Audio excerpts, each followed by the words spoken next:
Hello everyone, I'd like to welcome you to today's 15 Logistics webinar. Today we're going to be focusing on the Southwest and Rocky Mountain SharePoint site. SharePoint is a term that a lot of people are not familiar with, and so I just want to introduce you to this topic and how the Southwest and Rocky Mountain division can utilize this tool called SharePoint. I'm your host today. I'm LV Spencer, the Logistics Lead for the Southwest and Rocky Mountain Division. And on your screen you'll see my contact information. Feel free to give me a call or contact me anytime when I can be of assistance to you. Today's topics, what we're going to be covering is what is SharePoint and how to navigate through SharePoint. And then I'm going to give you a little demonstration of the Southwest and Rocky Mountain Division SharePoint site. SharePoint is a web-based system that's produced by Microsoft. Some people refer to it as a intranet site. Some organizations that use it for internal communications and sharing information. It is, as I mentioned, developed by Microsoft, and the American Red Cross has chosen it to be its tool for collaborating and for sharing and storing of information.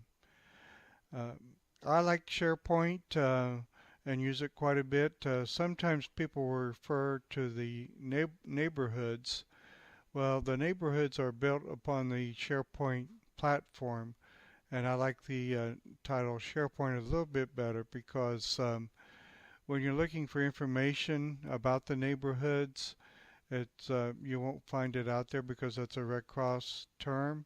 But SharePoint's a Microsoft term, and if you go out and do some search and asking for help on SharePoint, you're going to find it on YouTube and the Microsoft's support sites and other sites as well. I basically use SharePoint for 4 purposes. 1 is for storage, 2 is for sharing, 3 is for consolidation, and the 4th one is collaboration. On storage, SharePoint is used to where you can store information, and then since it's stored on SharePoint, you can also share it with other people. Anyone that has access to that site can look at the information that you've stored, and you can share it with them. That way you don't have to worry about them having access to a common drive, and then it also helps you with sharing information such as Excel spreadsheets and Word documents, PDF files, and other things. SharePoint also allows you to consolidate information. You may have information that's stored out there on the Exchange, Volunteer Connection, some maybe SkyDrive or OneDrive, or maybe you have a special Google account that you're storing information at. But with SharePoint, you can consolidate that all to one location and just link back to those other locations as well. And then the 4th thing I like about SharePoint is the collaboration capability. You may have a project that you're working on and it may not been finalized yet, so you don't want to push it out there to the other users yet. So you can collaborate with others on documents and policies and procedures and other things before it's released to other people. And so you can restrict that access to these calibration sites so only a few people can see the information and help and assist you on that project. I'm going to show you some tips on how to navigate through SharePoint. As we get to the demonstration, I'm going to show you some of the drop downs and how you can use those, and then how you can edit documents, and then how you can set alerts in SharePoint. And I really like that feature because oftentimes you don't know what's changed or when it's been changed, and you want to be notified of those changes. By setting your alerts, you can be notified by email that an alert has that a change has been made. And then I'm going to get into the demonstration, and I'll show you the Southwest and Rocky Mountains division site, and we'll also drill down to the logistics support site as well. Uh, Here's the link to the Southwestern Rocky Mountain SharePoint site that I'm going to give you a demonstration on. Some of the things I'm going to show you are some job aids that have been created. We'll look at some lists, some links that have been established, and then some of the pre-filled 6409s that are out there, and also the training site as well. So let's go ahead and get started. I'll go ahead and click on this link to the site, and we're out there already. This is the Southwest and Rocky Mountain Division site, and at this site I'm just going to show you some basic information before we get down to the logistics support sub-site. On this site is just some general information for division users. We have some announcements here that you can look at, and if you go on down there's also some shared documents that you can look at, and over on the right are some links to some other sites. Just some navigation tips on this site. If you go to the top left hand corner you'll see site actions. If you click on that arrow you're going to get a drop down, and you're going to see some different things that you can do on this site. Now, because of different permissions, your information may look a little different than mine. I just have a little bit more permissions than maybe you do, so you may not see everything that I'm demonstrating today. But on these site actions you can edit pages, you can create new pages, you can do a new document library, you can actually go in and view all the site contents, you can set site permissions, and then there's site settings. So that's the site actions. The little yellow folder with the up is going to be the navigation up, and basically all this is the hierarchy of the different sites. So here's the home site, and then it's part of the Southwestern Rocky Mountain Division site, and then its parent is the Disaster Cycle Services site. So it just shows you the parent-child relationships, or the sub-sites and the parent sites. If you go over to, you can edit the document by clicking on the edit, and you probably won't see too much of this where you have to actually edit the document, or edit the page. So we'll go back to page, and then over on the right I want to show you, if you click on your name there's an arrow, and you click that down, you can change your settings, which will update your user information, your regional settings, and that's where you can also set alerts. If you go on down you can also use this for your sign out, or to request access, to request additional permissions. When would you want to do that? Maybe you have read permissions, but you want to have contribution permissions, where you can add it and add information to the site. So that's your own personal information you can change. Now, there's a menu across here, and if you just click on the Southwestern Rocky Mountain Division, it's going to take you back to this site. But we've also have contacts and templates here on this menu bar. Down to the left is where you'll spend most of your time. We've created some groups. There's the community group, the government group, the logistics support, operations management, and staff services. If you click on any of these, this is called the quick list, and it's going to take you down to those sub-sites. If you scroll on down, you're going to see where you can create shared documents, presentations. You can see some tasks, the calendars. And let me show you this contacts list. And this is where people have gone in and they've assigned themselves on this contacts. And I'll just show you a little bit of the navigation here, where what you can do is if you hover around some of these titles, like the job title, and you click it on that arrow, you can make this list either ascending or descending. So it's going to change that order for you, and then we'll put this back as ascending. And then you can also just click and filter it. Say you want to see only the regional logistics leads.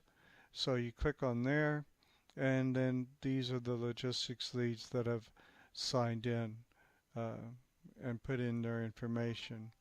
So that's a little bit about how you can look at the different listings. Let's go into the logistics support and show you that.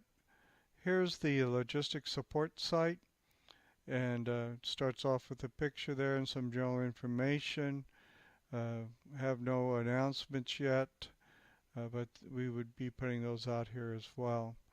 Over on the left hand side, at these quick links, you'll see that we've have a collaboration area that's been restricted, so you could go in there and do some collaboration with some of your colleagues.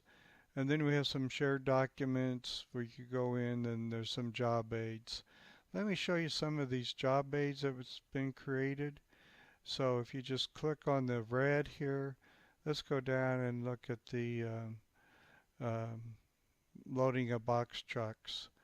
You'll get a read or edit, and if you see to the left here, we know that this is a Word document, so we're only going to read it.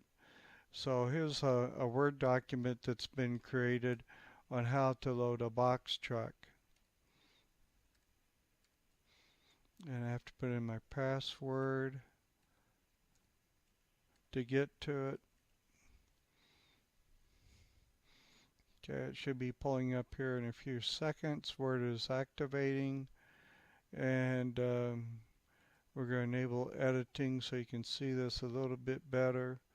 And here's just the job aid on loading a box truck, some different information about it, so, and about dock plates and things as well.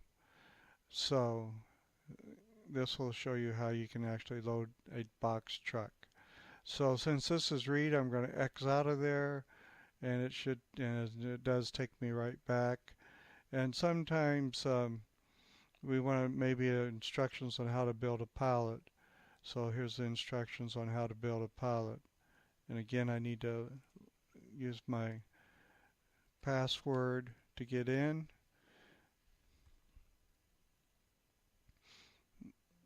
And here's the enable editing, and so here's the instructions with some pictures on how to build a pallet as well.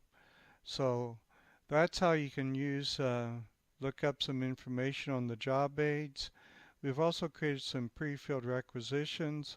So for example, I found when I go out on a DRO, I'm constantly having to redo the requisitions. It's the same ones that we're using over and over. So I've created one for copiers, and that's going to pull it up, and here's the 6409. It's already loaded and ready to go. Just need to get some signatures and fill in some information, and I'm ready to submit that 6409. Let's go on down and look at some of these others. There's the logistics webinars. Let me point out about the red and the black. If you click on the reds, that is going to take you to a new link or to the document.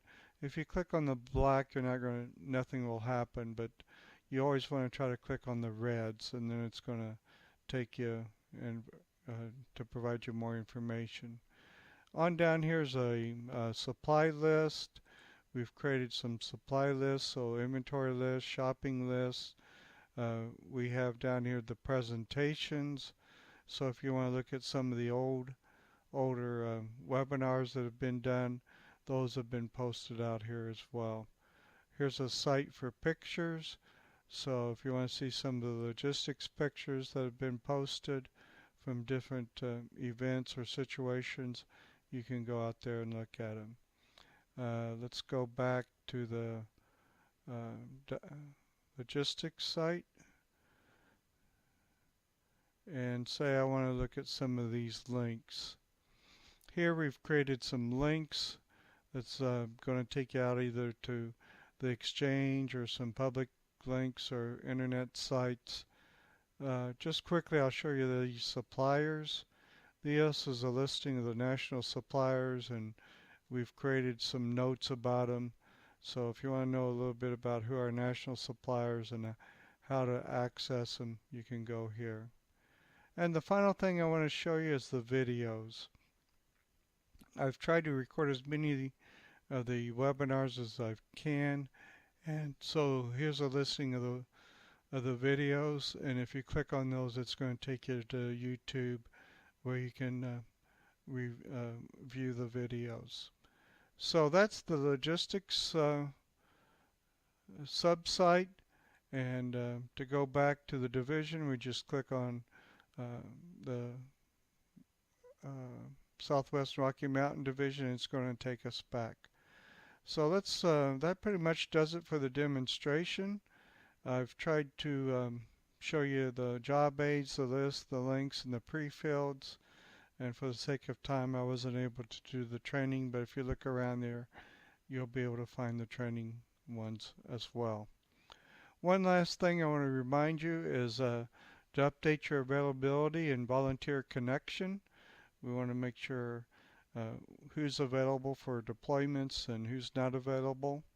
And then our future topics, hopefully next week we'll be covering the catering and feeding quotes, how to establish those for a DRO. Check your email inboxes for future webinars. I send out an invite 2 or 3 days in advance to invite you to the next webinar. That concludes our formal part of the webinar today, and Phil, we're going to stay on the line for another 15 minutes for any questions and answers that you may have.